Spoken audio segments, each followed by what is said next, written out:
Alors, je me présente, Bruno Rousset, associé dans un GAEC à 5 associés, donc avec mes parents et 2 de mes frères. Donc, on est producteur au sein de ce magasin de pommes de terre et de viande bovine, uniquement de la genisse en race limousine. Donc, tout est transformé sur l'exploitation au niveau viande, transformé et découpé par nos soins et vendu également par nous et nos collègues, nos associés du point de vente.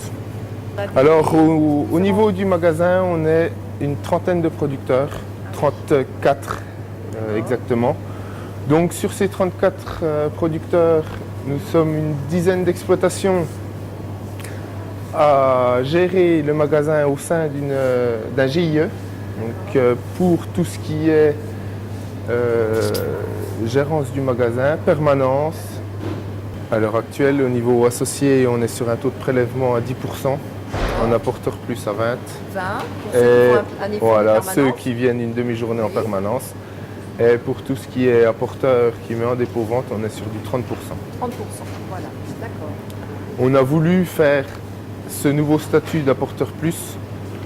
Déjà pour nous dégager un peu de temps en ayant des personnes qui puissent venir aux permanences. Oui. Parce qu'à l'heure actuelle, on fait une journée par semaine. Il y a 18 mois, on faisait un jour et demi. Donc on a réussi à gagner une demi-journée. Donc une demi-journée sur une semaine, c'est énorme. On est ouvert de 9h à 19h.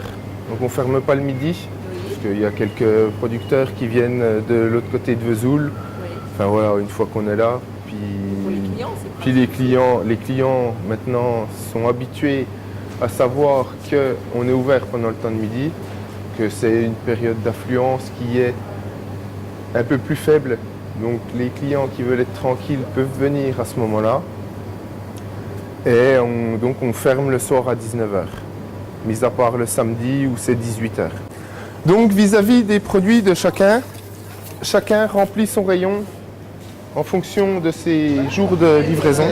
On a toujours une réserve pour stocker les produits quand l'espace de vente est plein. Et chaque producteur gère ses invendus. Le producteur reste propriétaire de sa marchandise jusqu'à la vente. Et il est payé au vu des sorties caisses. Voilà. Une fois retiré le prélèvement de fonctionnement. Voilà. Et vis-à-vis du système de caisse, donc nous fonctionnons avec des codes. Et chaque code correspond à un compte producteur. Donc avec les saveurs de la ferme, on a là une belle réalisation en termes de magasin de producteurs, qui est un concept que l'on avait trouvé en région Rhône-Alpes et qui existe depuis les années 1990. Et là, on est arrivé vraiment à quelque chose de très réussi. Alors justement, la réussite, elle tient à quoi ? On va dire le rapport entre le producteur et le consommateur, l'échange qu'il peut y avoir entre nous. Qui le rassure aussi, c'est ça ? Qui leur donne une forme de sécurité et qui nous apporte énormément aussi à nous vis-à-vis de la qualité de nos produits. D'accord. Isabelle ?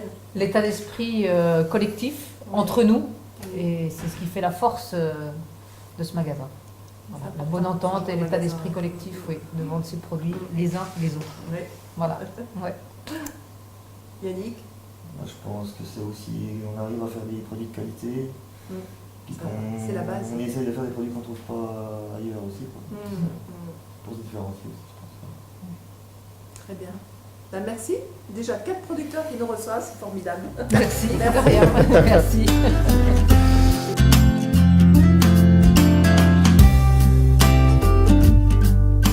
Voilà, Monsieur Perret, comment est-ce qu'on fait le lien entre un musée suisse des fruits et de la distillation et le magasin que vous avez à côté ?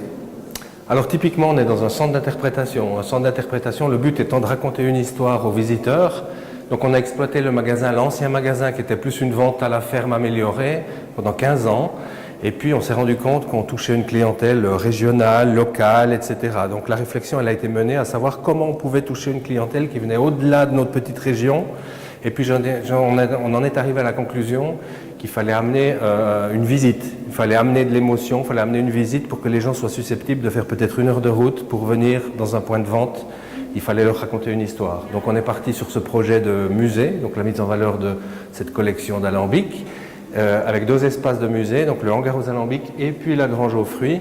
La grange aux fruits étant dédiée aux 5 principaux fruits qu'on a sur le territoire suisse, donc la pomme, la poire, l'abricot, la cerise et le damasson, donc dans la famille des prunes. Et puis on vit une expérience, on raconte comment on transforme ces fruits, ce qu'on en fait, dans quelle région ça pousse, etc., etc. Donc c'est une succession de 16 petits modules qui nous emmènent dans l'univers des fruits et qui, à la fin, on l'espère, déclenchent un acte d'achat dans le magasin. Mais comment on joue avec ces émotions? Quelles sont-elles? Alors les émotions, c'est de pouvoir, on travaille sur les 5 sens bien sûr, c'est de pouvoir voir bien sûr, de pouvoir sentir, de pouvoir toucher, de pouvoir écouter des bruits, etc. etc. Et puis c'est comme ça qu'on déclenche les émotions, c'est à travers les sens des gens. Alors qu'est-ce qui fait venir les clients dans un tel magasin?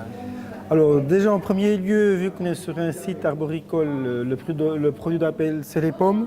Donc le client peut bénéficier d'une variété de dizaines de sortes de pommes à des prix non concurrentiels.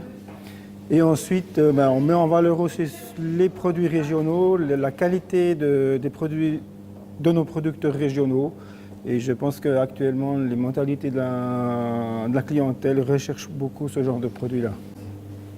Et d'où proviennent les produits qui sont en vente dans le magasin Au Verger d'Ajoie? Donc, nous avons actuellement 190 fournisseurs, dont les 2 tiers sont des fournisseurs régionaux du Jura bernois, et notamment des fournisseurs qui mettent en valeur des produits par la spécialité du canton du Jura, typiquement, ou même aussi, nous avons la chance d'avoir aussi des produits AOP, tels que la tête de moine.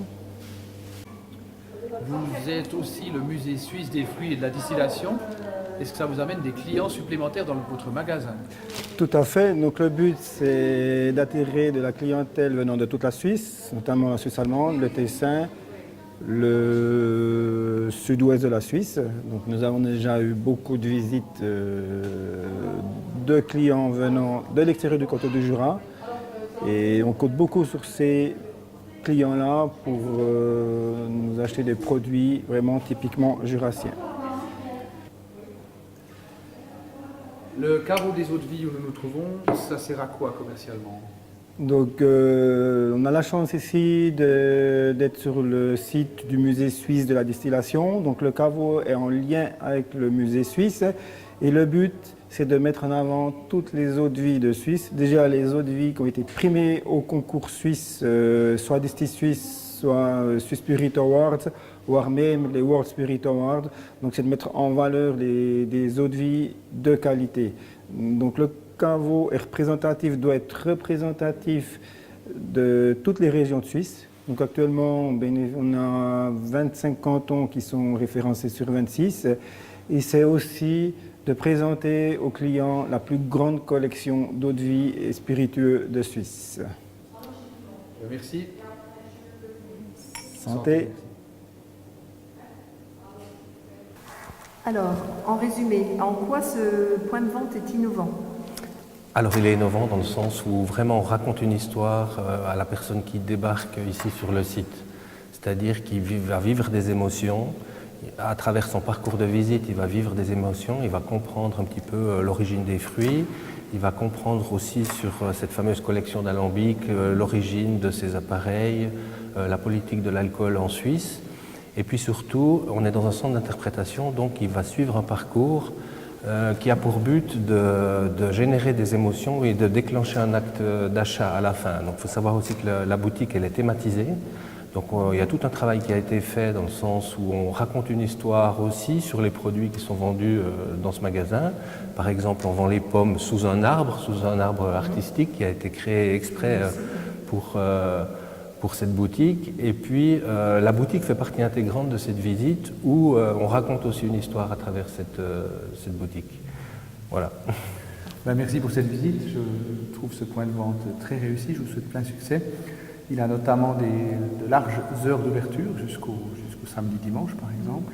Et puis il regroupe les produits de 190 producteurs, 190 producteurs, ce qui est énorme et qui évite de devoir faire des kilomètres à notre consommateur. Tout à fait. Merci de votre accueil au musée suisse. Merci à vous. À Port-Antoine.